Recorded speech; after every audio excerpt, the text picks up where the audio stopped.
1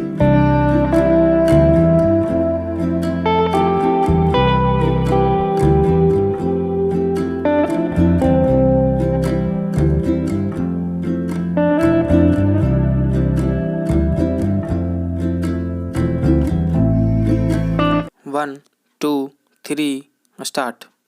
अध्यक्ष महोदय, यह सच है कि सर्वाधिक एड्स की घटनाएं मुंबई में हुई है और उसके बाद पूर्वांचल में हुई है। स्वास्थ्य मंत्रालय को इस बात की जानकारी होगी कि यह सारे हिंदुस्तान की समस्या है, किसी प्रदेश की समस्या नहीं है। एड्स की बीमारी घातक है। पिछले दिनों बेंगलोर में 5 मौतें हुई जो एड्स के कारण हुई और उनमें 2 विदेशी थे और 3 स्वदेशी थे। गोवा में यह समस्या है। यह समस्या किसी शहर की, किसी बस्ती की समस्या नहीं है। यह पूरे समाज की समस्या है। मुझे डर उनका नहीं है जो पापों के गुनाहगार हैं।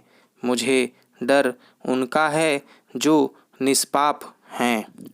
नशीली दवाओं की सुइयों के कारण 20% लोगों को एड्स होती है।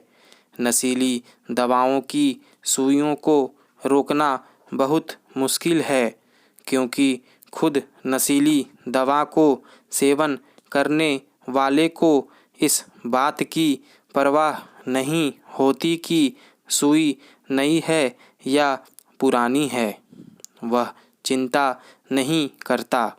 स्वास्थ्य मंत्रालय जानता है कि पूर्वांचल में जो सारे एड्स के मामले हैं वे नशीली दवाओं के कारण है और मैं यह मानता हूँ कि यह जो ड्रग माफिया है इसके कारण लोग मर भी रहे हैं और उसके साथ साथ सुई का उपयोग करने के कारण वे एड्स को फैलाने का काम भी कर रहे हैं।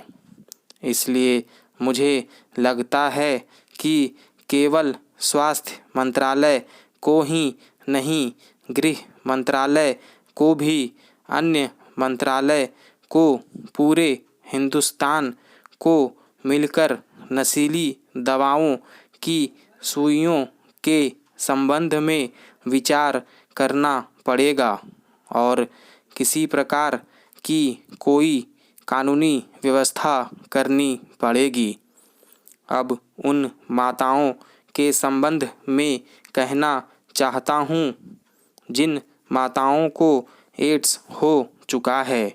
अगर वे माताएं बच्चे को जन्म देती हैं तो वह लड़का हो या लड़की, वह विष पुत्र या विष कन्या है।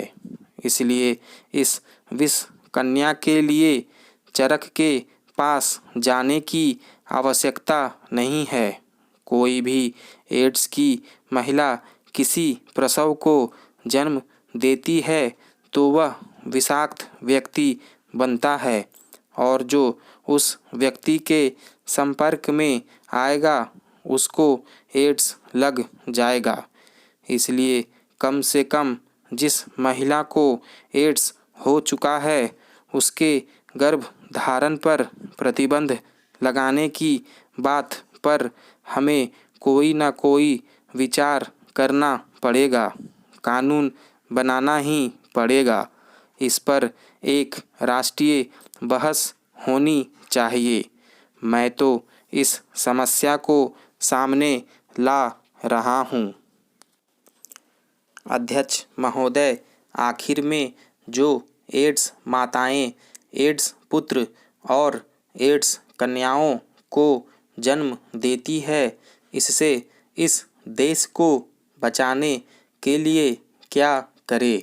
मैं समाप्ति पर आ रहा हूँ। यह बहुत आवश्यक है। एड्स की कोई दवा नहीं है, न पहले ले सकते हैं और न बाद में ले सकते हैं। दुर्भाग्य की बात तो यह है कि एड्स का कभी 6 महीने के भीतर पता चलता है और कभी 10 वर्षों के बाद पता चलता है। जब पता चलता है तो उसका कोई इलाज नहीं है। इसलिए एड्स की कोई न कोई दवा निकाली जाए और मानव बुद्धि इसका सामना करे, इसकी हम प्रार्थना कर सकते हैं। लेकिन जब तक दवा न मिले तब तक हमारे पास क्या उपाय है, हम क्या कर सकते हैं? इसमें जो सबसे महत्वपूर्ण है वह है शिक्षा एड्स पर। अगर मुझे आप क्षमा करें तो समाज के जो नेता हैं, वे मंत्री हों या संसद सदस्य हों, सब कहते हैं इस विषय को छूना नहीं है, इसकी चर्चा नहीं करनी है, यह गंदी चर्चा है। मैंने जब इसके लिए आधे घंटे की चर्चा मांगी तब कुछ लोगों ने कहा कि क्या आपको कोई और विषय नहीं मिला जो एड्स पर चर्चा कर रहे हैं, जैसे कि मैं कोई गलत काम कर रहा हूँ। इस प्रकार की स्थिति है, ऐसा मेरे कुछ मित्रों ने कहा, संसद सदस्यों ने नहीं। उन्होंने मान लिया इसलिए हुई है। मैं आपको बता दूं कि किस प्रकार की गलत धारणा एड्स के बारे में है। बिहार में पटना ब्लड बैंक के एक व्यक्ति ने, मैं उनका नाम नहीं लेना चाहूँगा क्योंकि वे उपस्थित नहीं हैं, उन्होंने जो कहा है उसको मैं यहाँ पर पढ़कर सुनाना चाहता हूँ। मैं उनको दोष नहीं देता। अगर ऐसा है तो गुजरात कहेगा कि यहाँ कृष्ण हुए इसलिए नहीं हो सकता।